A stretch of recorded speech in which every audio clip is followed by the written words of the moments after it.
Insect marker है। मुझे कुछ करना होगा वरना ये उड़ जाएगी। क्या करूँ बताओ डोरेमोन, हमें क्या करना चाहिए? ऐसे चिंता जल्दी करने की बताओ। कोई बात नहीं। हाँ? इसे कहते हैं इंसेक्ट ऑब्जर्वेशन केज। जिन इंसेक्ट्स को तुम टैग करोगे उन्हें तुम यहाँ देख सकते हो। हाँ, पर क्या ये उड़ नहीं जाएगी? बिल्कुल नहीं, क्योंकि ये केज में है ही नहीं। हाँ? ये तितली इस वक्त जंगल में आराम से उड़ रही है। क्या सच में? ये कहाँ जाती है इससे कोई फर्क नहीं पड़ता, क्योंकि इसे टैग किया जा चुका है और तुम इसे हमेशा देख सकते हो। तुम चाहो तो इसे बड़ा या छोटा भी कर सकते हो नोबिता। हाँ, और इस तरह हमें इन्हें पकड़ना भी नहीं पड़ेगा डोरेमोन। हाँ, तुमने सही कहा नोबिता, और ऐसे हम इन इंसेक्ट्स की जान भी बचा सकते हैं। सही कहा।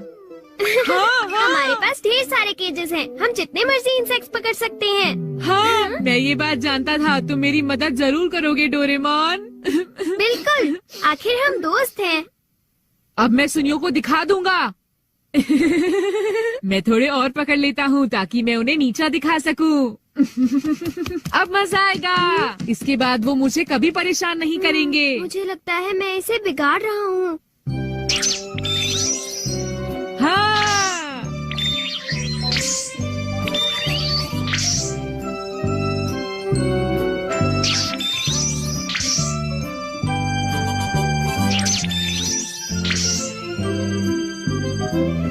हाँ, ये रहा एक कुकून। ये आइडिया अच्छा है। अगर मैं इस लार्वा और कुकून को टैग कर लूं तो इसके बाद मैं इन्हें बढ़ते हुए देख सकता हूँ।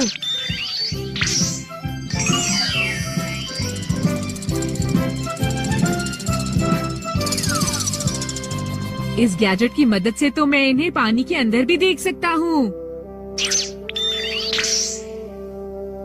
लगता है अब नोबिता को समझ आ गई है और वो सीरियस हो गया है।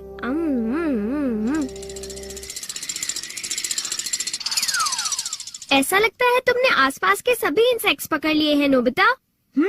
इन्हें पकड़ने में तो बहुत मजा आया। सुनियो को तो मैं बिल्कुल ही भूल गया। अब तुम्हें इंसेक्ट्स में इंटरेस्ट आ रहा है तो मेरे पास तुम्हारे लिए और भी कुछ है, दिखाता हूँ।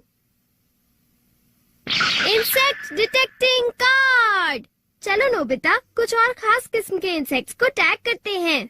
इसमें से एक निकालो। चलो देखते हैं। ये वाला। हाँ, ये तो बिच्छू है। क्या तुम्हारा मतलब जहरीला इंसेक्ट? चिंता मत करो, हमें तो सिर्फ इसे टैग करना है। अब ये कार्ड हमें वहाँ ले जाएगा जहाँ ये बिच्छू टैग है। चलकर देखते हैं नोबिता।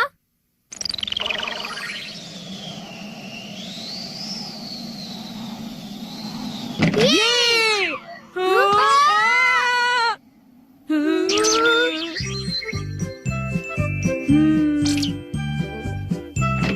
हाँ, देखो ये रहा डोरेमोन।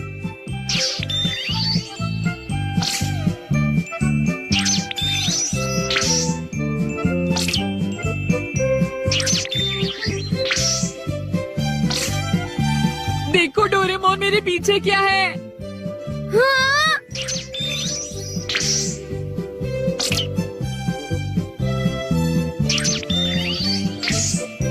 नोबिता! क्या अभी तक वो घर पर नहीं आया? हाँ बेटा, वो घर पर नहीं है, वो अभी अभी बाहर निकला है। अब क्या करें? सोचने दो जरा। तुम दोनों अगर चाहो तो अंदर आकर इंतजार कर सकते हो। वो जब आएगा तो उससे मिल लेना। थैंक यू आंटी, आपका बहुत शुक्रिया। हाँ?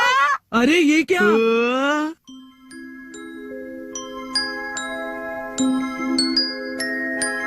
हाँ? उसने इतने सारे इंसेक्ट्स कैसे इकट्ठे किए होंगे?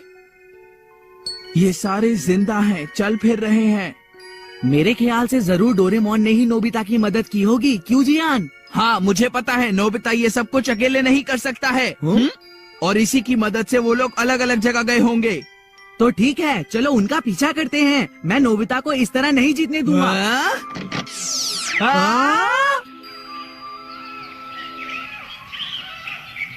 यहाँ से तो हमें काफी इंसेक्ट्स मिल जाएंगे जियान। देखना, इससे सभी लोग चौंक जाएंगे। चलो चलो अब घर वापस चलते हैं। हमने काफी पकड़ लिए हैं। हाँ तुमने सही कहा, हमने काफी इंसेक्ट्स टैग कर लिए हैं। हाँ डोरेमोन। हाँ वो लोग अब तक नहीं आए। अब तो हमने बहुत से इंसेक्ट्स पकड़ लिए हैं। अब हम क्या ये करें? नोबिता जरा इधर तो आओ, ये हाँ? देखो कुछ खास है। हाँ क्या? अरे हाँ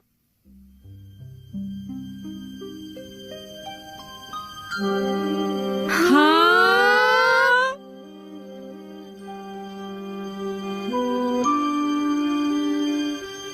हाँ।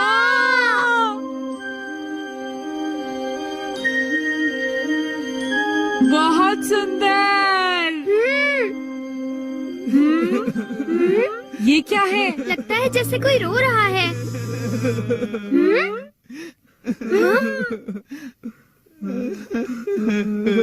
देखो ये तितली रो रही है। वो दरवाजा कहाँ गया? अरे ये आवाज तो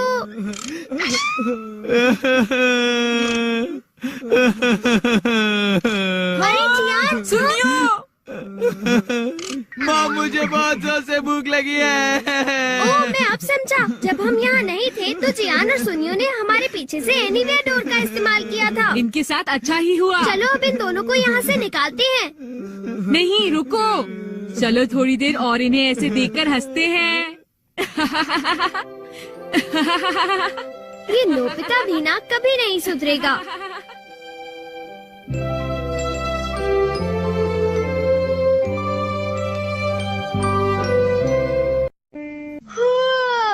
आज तो नोबिता लेट हो गया।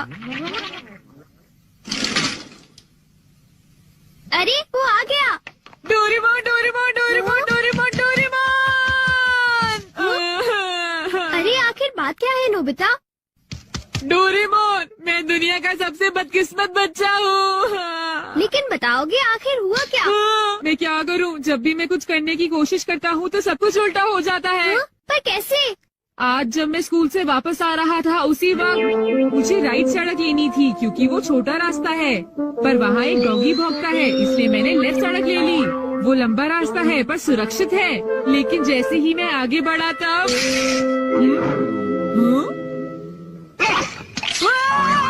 बचाओ! कोई मुझे बचाओ! वहाँ पहले से भी बड़ा डॉगी था।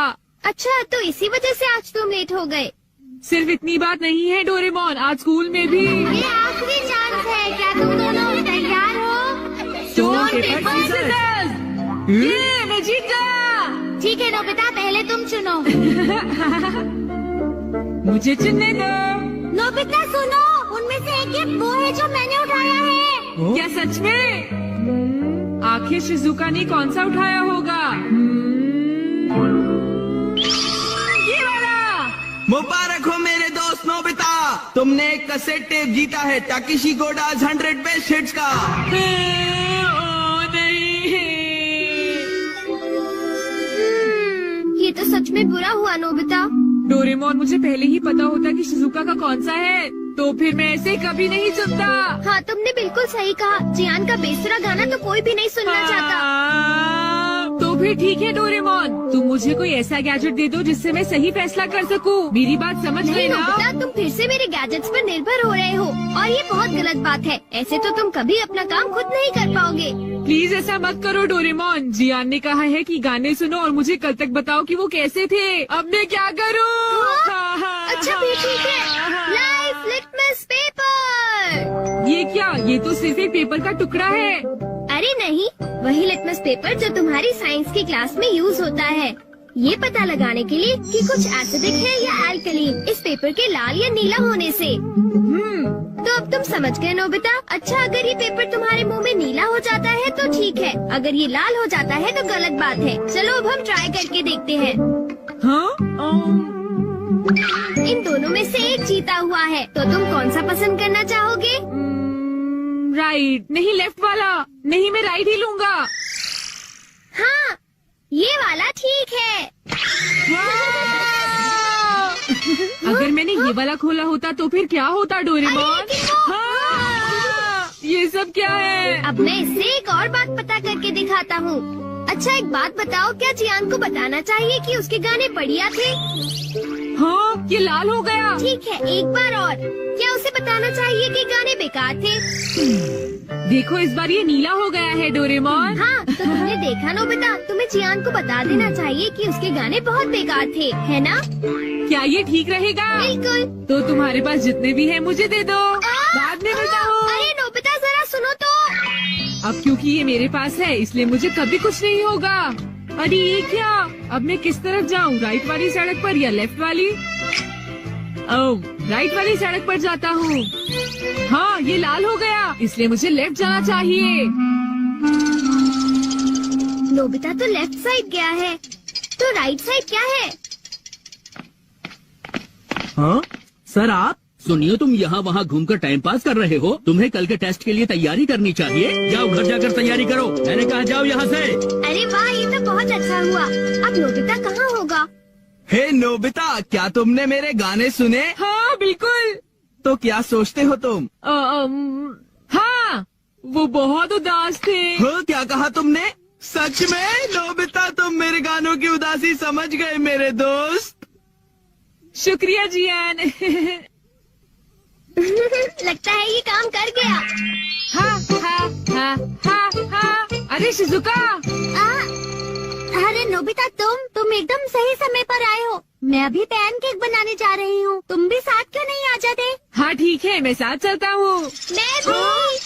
और डोरेमोन। तो डोरेमोन, क्या तुम मेरा पीछा कर रहे थे? नहीं नहीं, ये रास्ता नीला था, है ना? हाँ, तो चलो चले। लेकिन बात क्या है? कुछ नहीं शिजुका। चलो चलते हैं। अब इससे मैं कल के टेस्ट के आंसर्स जान लूंगा और बिना पढ़ाई किए मुझे पूरे नंबर्स मिलेंगे। चलो सोया जाए। Good night Doraemon. हाँ। ये लाइफ लिटमस पेपर पर हर चीज के लिए भरोसा कर रहा है और ये नोबिता के लिए बिल्कुल भी अच्छा नहीं है। Everything opposite. ये जो भी छूता है वो बिल्कुल उल्टा हो जाता है। दूसरे शब्दों में, अगर ये लाइफ लिटमस पेपर को छुएगा तो वो रेड हो जाएगा और सही चॉइस को दर्शाएगा। अरे ये सब मैं क्यों बता रहा हूँ? यहाँ आसपास तो कोई भी नहीं है। प्लीज मुझे माफ करना नोबिता।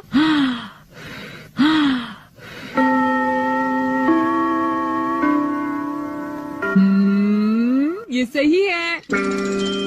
मैं सोच रहा हूँ कि नोबिता ठीक तो है। अब नेक्स्ट। हाँ।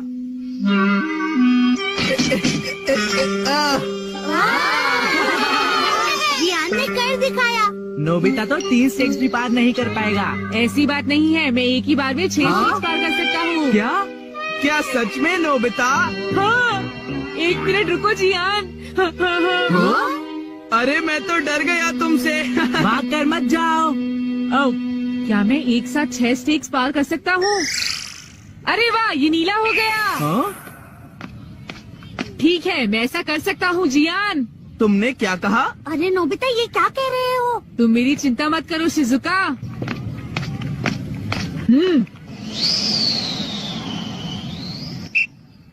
अरे नोबिता, उस पेपर के रंग अब बिल्कुल उल्टे हैं। अब मैं क्या करूँ? मेरे पास टाइम नहीं है। ये बहुत ऊंचा है पर फिर भी मैं पार कर सकता हूँ। मैं कर सकता अरे हूँ। मैं क्या करूँ? मैं क्या करूँ? हाँ, ये कम आ सकता है। हाँ,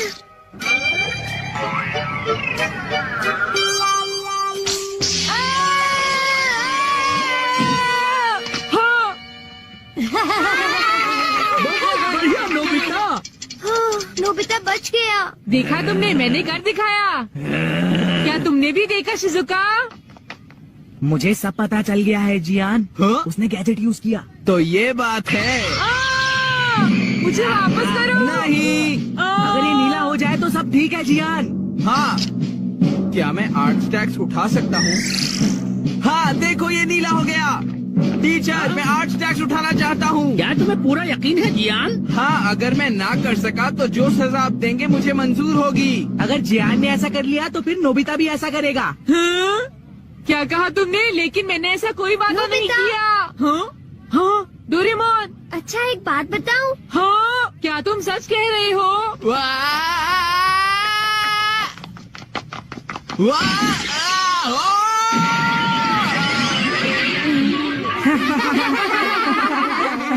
इसे पहले ही समझाया था। जियान, क्या तुम ठीक हो? बहुत अच्छा लगा। हाँ, लेकिन अब मेरे टेस्ट पेपर का क्या होगा? मुझे माफ कर दो प्लीज। वो 0 हो गए। कितना बुरा हुआ जियान, डोरेमोन। उठ जाओ, अब मैं तुम क्या ठीक तो हो करूँगा मेरे दोस्त? डोरेमोन? ये तो मेरी मैं बात का ठीक कोई वाह! तुमने मुझे डरा दिया। तुम ऐसा क्यों करते हो? तुम कर क्या रहे हो? कहीं तुम अपने ही घर में चोरी करने का प्लान तो नहीं बना रहे? बिल्कुल नहीं। तुम मुझ पर ऐसा इल्जाम कैसे लगा सकते हो? मैं तो सिर्फ ये देख रहा था कि दरवाजे की सिक्योरिटी ठीक है कि नहीं। डोरेमोन, मुझे बचाओ। कोई तो बात जरूर है। अब बताओ तुमने क्या गड़बड़ की? मॉम मुझे जल्दी ढूंढ लेंगी। मॉम बहुत ही गुस्से में है। अब क्या? बहुत बुरा हुआ। चलो मैं भी तुम्हारे साथ माफी मांगने जाऊंगा, ठीक है? जैसा कि आप जानते हो हम बहुत शर्मिंदा हैं, इसलिए मैं और नोबिता आपसे माफी मांगना चाहते हैं। मुझे माफ कर दो। माफ करो और तुम्हें? वैसे आप तो नोबिता को पढ़ाई के मामले में जानती हैं ना? उसके मार्क्स तो हमेशा की तरह 5, 4, 3, 2, 1 और अगला नंबर है 0। हमेशा की तरह उसे टेस्ट में 0 मिला है। आपके लिए तो कोई नई बात नहीं है ना? क्या तुम्हें टेस्ट में 0 मिला? मुझे तो इस बारे में कुछ भी पता नहीं था। नहीं मॉम, दरअसल वो बात नहीं है। ओह अच्छा, जब तुम शॉपिंग करने गए थे तब तुमने उनके साथ पैसों की चीटिंग की थी। क्या तुमने चीटिंग की? तुम्हें ये आदत कब से लग गई नोबिता? अब बोलो भी। नहीं, दरअसल बात वो नहीं है। मैंने झूठ नहीं बोला। मुझे पता है, तुमने मॉम को नींद में बोलते हुए टेप किया था और फिर सबको सुनाकर हंस रहे थे। कितना मजा आया था। बहुत किया फनी था।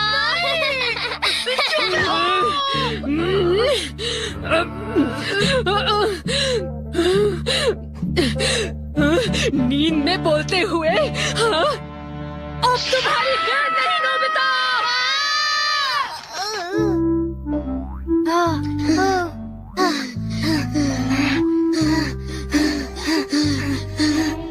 तुम कितने मतलबी हो डोरेमोन। जो बातें उन्हें नहीं बता दी तुमने उन्हें बता दी। सॉरी नोबिता, पर अब तुम क्या करने वाले हो? अब मैं बताऊं? क्या? हॉलवे?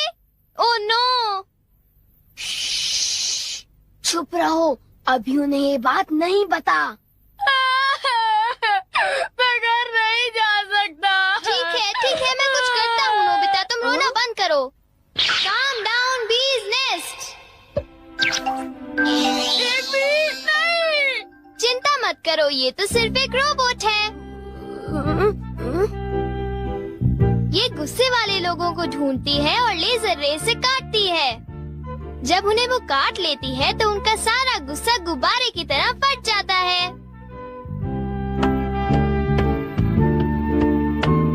ये नोबिता भी ना, जब वो घर आएगा तो उसे अच्छी तरह बताऊंगी मैं। मेरा लाडला बेटा। देखो मक्खी घर में है। अब तक मॉम का गुस्सा ठंडा हो चुका होगा। हे, तुम्हें इस तरफ जाना है, उस तरफ नहीं, इधर आओ। तुम चिंता मत करो, मैं उस मक्खी को वापस बुला लेता हूँ। देखा? चलो नोबिता, आगे चलो, चलो अब अंदर चलो नोबिता।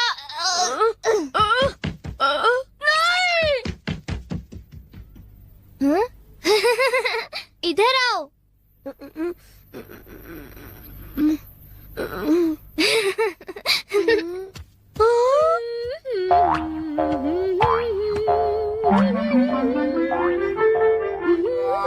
ओह नोबिता, तुम दोनों वहाँ क्यों खड़े हो? अगर तुम्हें कुछ खाना है तो जाओ ब्रिज में जाकर देखो।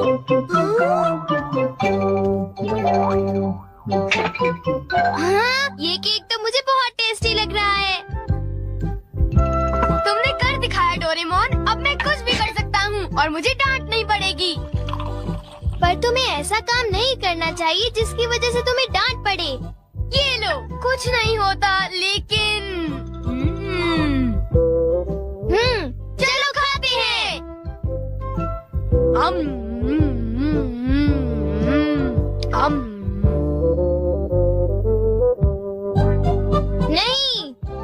तुम्हें अपना केक बिल्कुल नहीं खाने दूंगा। नहीं, मैं तो काम डाउन दीज नेस्ट को देख रहा था।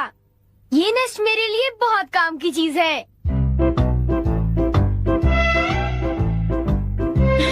अब मुझे सबसे पहले किसके पास जाना चाहिए? मेरे पास इतने सारे राज हैं कि उनके लिए मुझे डांट पड़ती है। मुझे अब अपने सबसे प्यारे दोस्त के पास जाना चाहिए। वो है शिजुका। शिजुका, मैं हमेशा सोचता था कि मैं एक दिन तुमसे माफी मांगूंगा, पर क्यों? वो मुझे तुम्हारी डॉल पर किसी और ने नहीं, मैंने ही बनाई थी। मुझे माफ कर दो शिजुका। वो तुम थे? तुम कितने मतलबी हो। वो डॉल मुझे बहुत प्यारी थी, तुमने मुझे बना दी। मतलबी हो तुम। नोबिता, तुम बहुत गंदे हो। नोबिता, तुम बहुत बुरे हो। मैं तुमसे बात नहीं करूँगी। हाँ? अरे नोबिता, क्या हुआ? I'm sorry शिजुका, मेरी गलती के लिए मुझे माफ कर दो। नोबिता, अब सब कुछ ठीक हो गया है। हाँ, मैंने कर लिया। Yes. Bye. Good bye Nobita. क्या कहा तुमने? फिर से तो कहना। हाँ, कल मैं बार बार आपकी खिड़कियों के कांच तोड़कर भाग गया था। आपको तो याद होगा। एक तो मेरा कांच तोड़ते हो, ऊपर से अपने बर्ताव को तो देखो। कौन से स्कूल में जाते हो तुम? तुम्हारे मॉम डैड ने तुम्हें कुछ सिखाया कि नहीं है? अच्छा, मैं बहुत खुश हूँ कि तुम उतनी ईमानदारी से मुझसे माफी मांगने आए हो। अंदर आओ, चाय पियेंगे, कुछ खाएंगे, बातें करेंगे। आ जाओ। मुझे बाहर जाने दीजिए, मुझे घर जाना है। मुझे घर जाने दीजिए ना। अजीब लड़का है, चाय के नाम से ही भाग गया। कैसा झटका था। वो आदमी कितना दयालु बन रहा था। पर अब अपनी गलतियों के लिए माफी मांगकर बहुत अच्छा लग रहा है। और अगला आदमी मुझे माफ कर दो जियान, मुझे माफ कर दो प्लीज। रुक जाओ, आज तुम नहीं बचोगे। सुना तुमने? ये दोनों हमेशा लड़ते रहते हैं। नोबिता प्लीज मुझे जियान से बचा लो प्लीज।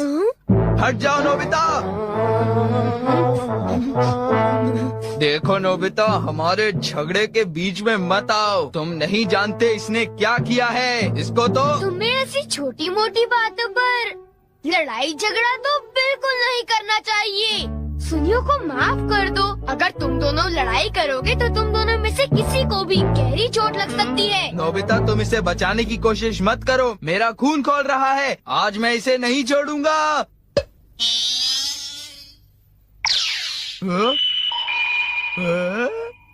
ठीक है, मैं तुम्हें माफ करता हूँ।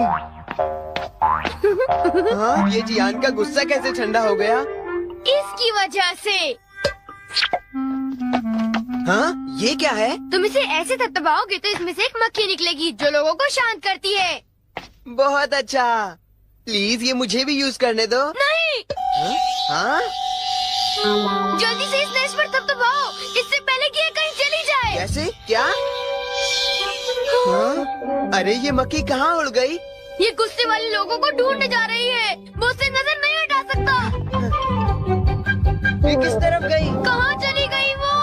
सुनियो, ढूंढो उसे। और तेज भाग कर देखते हैं।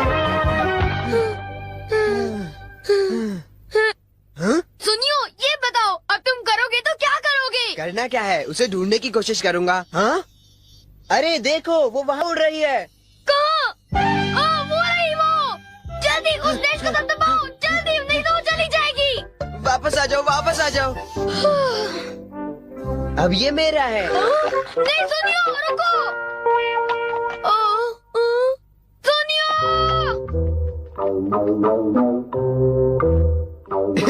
अब मैं इसके साथ कुछ भी कर सकता हूँ, मुझे कोई नहीं डांटेगा।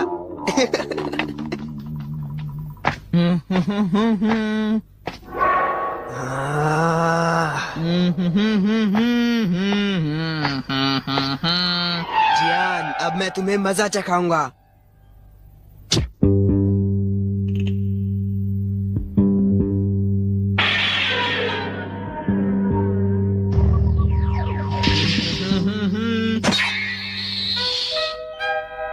ध्यान से। मैं तो नीचे गिरने वाला था। डोरेमोन, तुम यहाँ क्या कर रहे हो? अरे नोबिता, मक्खी तो वापस आ गई, ये देखो। हाँ? मैंने 1 सेकंड के लिए अपनी आंखें इधर से उधर की तो ये वापस उड़ गई थी, पर मैंने उसे उसी समय पकड़ लिया। मतलब वो मक्खी जो सुनियो के पास है वो नकली है। ओ नहीं, डोरेमोन, हमें सुनियो को बचाना होगा, जल्दी चलो। ये तुम क्या कह रहे हो?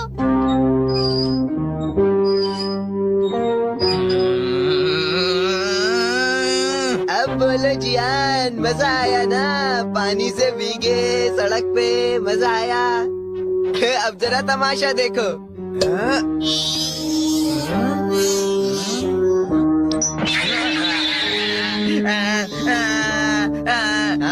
अब तुम्हारा गुस्सा कम हुआ ना? प्लीज जियान, मुझे माफ कर दो प्लीज। माफ कर दूं, और वो भी तुम्हें। हाँ? हाँ? तुमने मेरे साथ ऐसा क्यों किया सुनियो? सॉरी।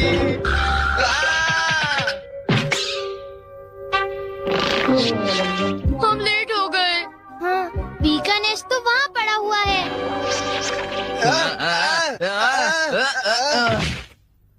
क्या वो तुम्हारा है नोबिता? ये इसी ने करने को कहा था, सब इसी की गलती है जियान।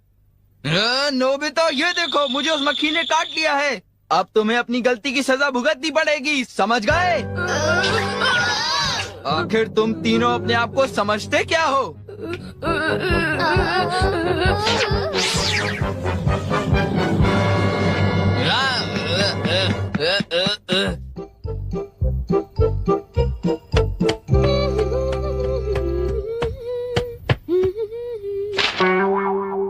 ओ, ये क्या है? ये सब मेरे साथ ही क्यों होता है? मुझे माफ कर दो डोरेमोन, मुझे माफ कर दो। नोबिता, तो ये तुम्हारा काम था? जरा इस दीवार की हालत तो देखो।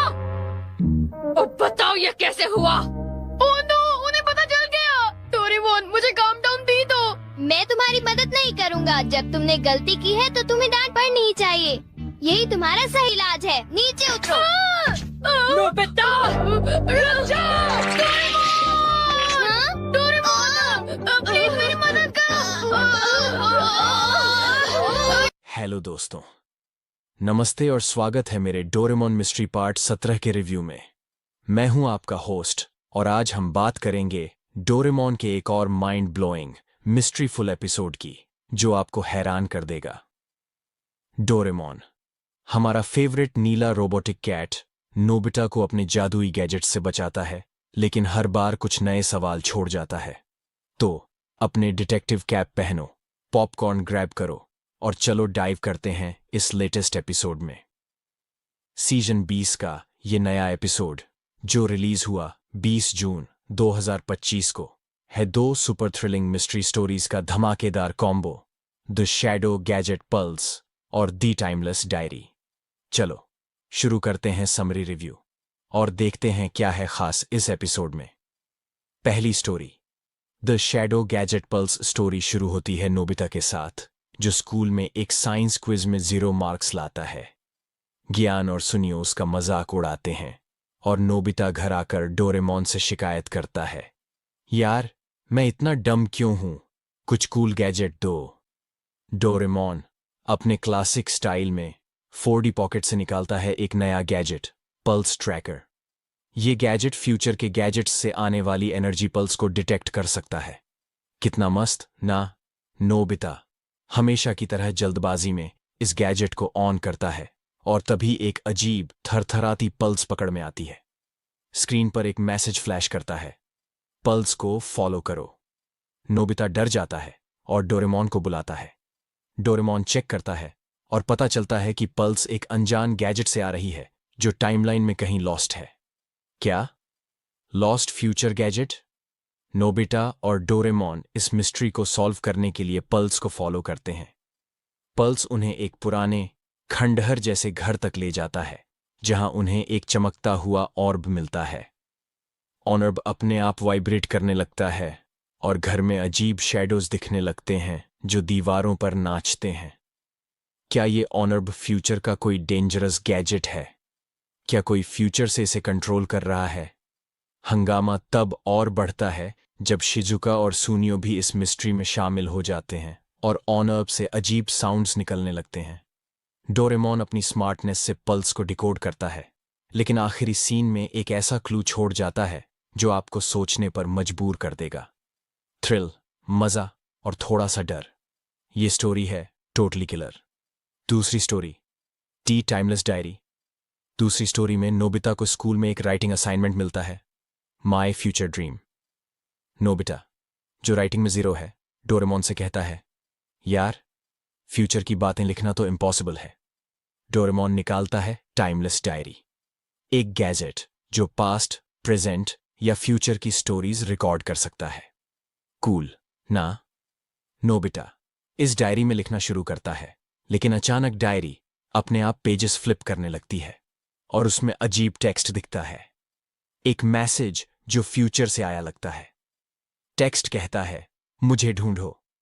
नोबिता और डोरेमोन इस मिस्ट्री को सॉल्व करने के लिए डायरी के क्लूज फॉलो करते हैं और वो उन्हें एक पुरानी लाइब्रेरी तक ले जाते हैं। लाइब्रेरी में उन्हें एक हिडन शेल्फ मिलता है जहां एक और डायरी रखी है, लेकिन ट्विस्ट ये है, ये डायरी फ्यूचर से भेजी गई है और इसमें नोबिता का नाम लिखा है। हंगामा तब और बढ़ता है जब डायरी से अजीब लाइट्स निकलने लगती हैं और लाइब्रेरी में फुसफुसाहट सुनाई देती है। क्या ये डायरी शिवाशी ने भेजी थी? क्या ये फ्यूचर का कोई वार्निंग मैसेज है? शिजुका और ज्ञान भी इस एडवेंचर में शामिल हो जाते हैं और लाइब्रेरी में अजीब इवेंट्स होने लगते हैं। किताबें अपने आप गिरती हैं और शैडोज मूव करते हैं। डोरेमोन आखिर में मिस्ट्री को सॉल्व करता है, लेकिन एक सस्पेंसफुल सवाल छोड़ जाता है, डायरी का असली राइटर कौन था? एडवेंचर, मिस्ट्री और ढेर सारा मजा। ये स्टोरी है फुल पैसा वसूल। इस एपिसोड की खासियत, पहला, मिस्ट्री का थ्रिल। शैडो गैजेट पल्स में फ्यूचर की पल्स और टाइमलेस डायरी में फ्यूचर का मैसेज बच्चों को स्क्रीन से बांधे रखता है। दोनों स्टोरीज में सस्पेंस का लेवल टॉप क्लास है। दूसरा, गैजेट्स, पल्स ट्रैकर और टाइमलेस डायरी सुपर यूनिक हैं। खासकर वो सीन जहां ऑब शैडोज क्रिएट करता है और डायरी अपने आप पेजेस फ्लिप करती है, वो डर और हंसी का परफेक्ट मिक्स है। तीसरा, कैरेक्टर डायनामिक्स। शिजुका की स्मार्टनेस और ज्ञान सुनियो की बेवकूफी स्टोरी को बैलेंस करती है। नोबिता की जल्दबाजी और डोरेमोन का सिर पकड़ना वही पुराना डोरेमोन वाइब देता है। हिंदी डबिंग भी धमाकेदार है। डोरेमोन की फ्रस्ट्रेशन और नोबिता की मासूमियत टोटली ऑन पॉइंट है। चौथा, लेसन। स्टोरी सिखाती है कि बिना सोचे गैजेट्स यूज करना और फ्यूचर के मैसेजेस से छेड़छाड़ करना खतरनाक हो सकता है। ये लेसन बच्चों के लिए मजेदार तरीके से प्रेजेंट किया गया है। पांचवा, सस्पेंस। दोनों स्टोरीज आखिर में सवाल छोड़ती हैं। पल्स गैजेट किसका था? डायरी का मैसेज किसने लिखा? ये सस्पेंस आपको अगले एपिसोड के लिए एक्साइटेड कर देता है। क्या थोड़ा बेहतर हो सकता था? पहला, बैकग्राउंड डिटेल्स। टाइमलेस डायरी में लाइब्रेरी का सेटअप मजेदार है, लेकिन और डरावना हो सकता था। अगर कुछ भूतिया साउंड्स और इफेक्ट्स और होते तो थ्रिल डबल हो जाता। दूसरा, story length. Shadow gadget pulse को थोड़ा ज्यादा टाइम मिलता तो पल्स की बैक स्टोरी और डीप हो सकती थी। क्या वो फ्यूचर का कोई ट्रैप था? थोड़ा और खुलासा अच्छा होता। तीसरा, एनिमेशन। सीजन 20 का एनिमेशन क्रिस्प है, लेकिन कुछ सीन्स में बैकग्राउंड्स थोड़े सिंपल लगे। पुराने डोरेमोन एपिसोड्स के रंग बिरंगे डिटेल्ड बैकग्राउंड्स वाला फील थोड़ा मिसिंग था। कौन देखे? अगर तुम डोरेमोन फैन हो तो ये एपिसोड मस्ट वॉच है। 8 से 12 साल के बच्चों के लिए ये परफेक्ट है। पेरेंट्स भी बच्चों के साथ एंजॉय कर सकते हैं क्योंकि ये लाइट, फन और सस्पेंस से भरा है। हिंदी कार्टून लवर्स के लिए डबिंग सुपरहिट है, और अगर तुम्हें मिस्ट्री, एडवेंचर और थोड़ा सा डर पसंद है तो ये एपिसोड तुम्हारे लिए टेलर मेड है। मेरा स्कोर मैं इस एपिसोड को दूंगा 8.9 out of 10। Mysteries super thrilling, gadgets unique और सस्पेंस नेक्स्ट लेवल है, लेकिन थोड़ा और डरावना बैकग्राउंड और डीप बैक स्टोरी इसे 10 में से 10 बना सकता था। तुम्हारा स्कोर क्या है, कहाँ देखें? ये एपिसोड bilibili.tv पर अवेलेबल है। कुछ क्लिप्स फेसबुक, यूट्यूब या इंस्टाग्राम पर भी मिल सकती हैं। लिंक चेक करो और एंजॉय करो। आखिरी बात, डोरेमोन हमेशा दिल को छूता है। मिस्ट्री पार्ट 17 वही पुराना डोरेमोन मजा लाता है। नोबिता की बेवकूफ़ी, डोरेमोन के गैजेट्स और ढेर सारी मिस्ट्री। इस बार शैडो पल्स और टाइमलेस डायरी का सस्पेंस इसे एक्स्ट्रा स्पेशल बनाता है। तो अपने बचपन को फिर से जीने के लिए ये एपिसोड जरूर देखो। कमेंट्स में बताओ तुम्हारा फेवरेट डोरेमोन गैजेट कौन सा है। मेरा तो टाइम मशीन है। और हाँ, क्या तुम्हें लगता है कि टाइमलेस डायरी शिवाशी ने लिखी थी या कोई नया ट्विस्ट है? अपनी थियरी शेयर करो। ये था मेरा रिव्यू। पसंद आया तो लाइक करो, शेयर करो और सब्सक्राइब करो। मिलते हैं नेक्स्ट रिव्यू में। तब तक स्टे ही नप्पी और जय Doraemon.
I was quiet, more of an introvert, the type of guy who spent nights fixing bugs in code instead of partying.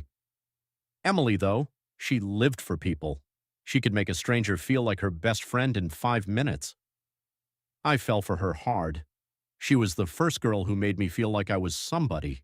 She'd grab my hand in public, show me off at parties, tell her friends how brilliant I was. She made me feel like I mattered. We got married 5 years later. By then, I had a stable job at a tech company, and Emily was climbing the corporate ladder in marketing. We bought a modest house, nothing fancy, but it was ours. We built a life together, and when she told me she was pregnant, I thought it was the happiest day of my life. We had 2 kids, Noah and Lily. Noah is 6 now, Lily is 3. They're my entire world. I work long hours to make sure they have everything they need, good schools, a safe home, a future. Emily, on the other hand, somewhere along the way, she got bored. She started complaining that I was always working, that I wasn't exciting enough. I thought she was just stressed, so I tried to make things better. Date nights, surprises. I even cut back on overtime, even though it meant tighter finances. But none of it was enough. I should have seen the signs earlier. The night she stayed out late with her friends, but refused to tell me who they were. The way she kept her phone glued to her hand, flipping the screen down whenever I walked by. The sudden gym obsession, new lingerie, a level of effort she never made for me. And then, finally, the moment she stood in our bedroom and told me she was going on a date, I thought that was the ultimate betrayal. I was wrong. The morning after. At 6 a.m., I woke up to the sound of my phone vibrating. It was my neighbor, Steve. "Jason, man, Emily's still out here." I groaned, rubbing my eyes. "What?" "She slept on your damn porch, bro." I dragged myself out of bed, still exhausted from last night's storm of emotions. Peeking through the blinds, I saw her curled up on the porch swing, shivering, mascara streaked down her face. She looked pathetic. For one brief second, something inside me almost felt bad for her. Then I remembered. She did this to herself. I opened the door and she shot up, eyes blazing. "Jason, what the fucks is wrong with you? You locked me out." "You said you were going on a date."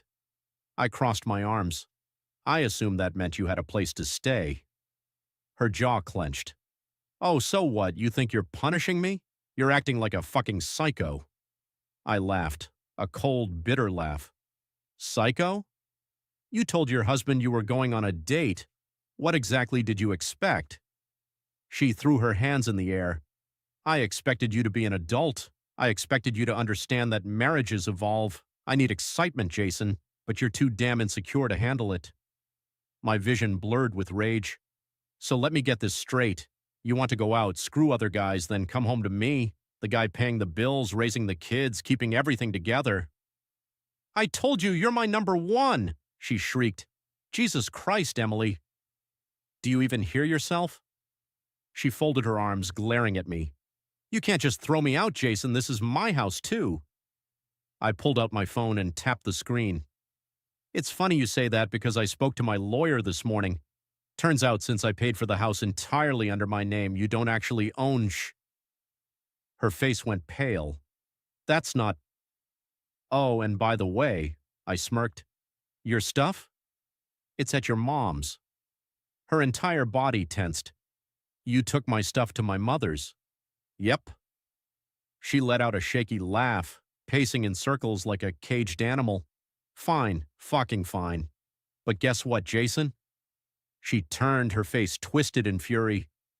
"You don't get to keep my kids from me." Something deep inside me snapped. "You mean our kids?" "Noah and Lily are staying with me," she spat. "You work all the time. You can't do this alone." That was it. That was the moment I realized just how deep her selfishness ran. She wasn't sorry. She wasn't even ashamed. She thought she could waltz back in here, still in her red dress from last night, and take my kids. I took a step forward, voice deadly calm. "Oh, you want to fight for custody? Be my guest. But let me ask you something, Emily. What do you think a judge will say when I show them the texts I pulled from your phone last night?" Her face dropped. I leaned in. "That's right. I cloned your phone before you left. I've got everything. Every dirty text, every date, every hotel room you've snuck off to while I was home taking care of the kids." She opened her mouth, closed it. "So go ahead," I whispered. "Try to take them from me. Try to explain to a judge why a loving mother spends her nights screwing random guys instead of tucking her kids into bed." She stared at me, speechless. And for the first time in this entire nightmare, I saw it. Fear. She wasn't in control anymore. I was. "Get off my porch," I said coldly. She hesitated for a split second, then turned on her heel and stormed off down the driveway. I didn't watch her leave. I had more important things to do, like making sure she never hurt me or my kids ever again. I sat in the living room long after Emily stormed off, staring at the divorce papers on the coffee table. My hands were steady now, my pulse calm. I had won. At least that's what I thought. I should have known better. Emily wasn't done with me yet. Emily's side of the story. 2 days later, I got an email from her. Subject, "Let's talk." I almost ignored it. But curiosity got the best of me. I opened it. "Jason, you want to know why I did it? Why I went on that date? Why I needed something else? Fine, I'll tell you. It wasn't just about sex. It wasn't about love either. It was about power. For years, you controlled everything without even realizing it. You decided how we lived. You worked late, made the money, and I was supposed to just accept it. You were always the stable one, the responsible one. And I felt like a goddamn prisoner in this perfect little life you built. Meanwhile, I watched my friends, women who actually had excitement in their lives, going on adventures, feeling wanted, feeling alive. I wanted that too. And yeah, I cheated. So what? It was never about them. It was about me. But you played your little revenge game. You locked me out like I was some stray dog. You humiliated me. You took my things to my mother's house. So congratulations, Jason. You won, for now. But don't think for 1 second that this is over. Enjoy your little victory while you can, because I'm about to show you what losing really feels like. Emily. I clenched my jaw, gripping the phone so hard my knuckles turned white. She wasn't sorry. She wasn't broken. She was planning something. The counterattack. I didn't have to wait long to find out what. That night I got home from work and noticed something strange. Noah and Lily's beds were empty. Panic shot through me like a bullet. I tore through the house, checking every room, their clothes, their backpacks. Gone. My hand shook as I grabbed my phone and dialed Emily. She picked up on the first ring. Looking for the kids? Her voice was smug, dripping with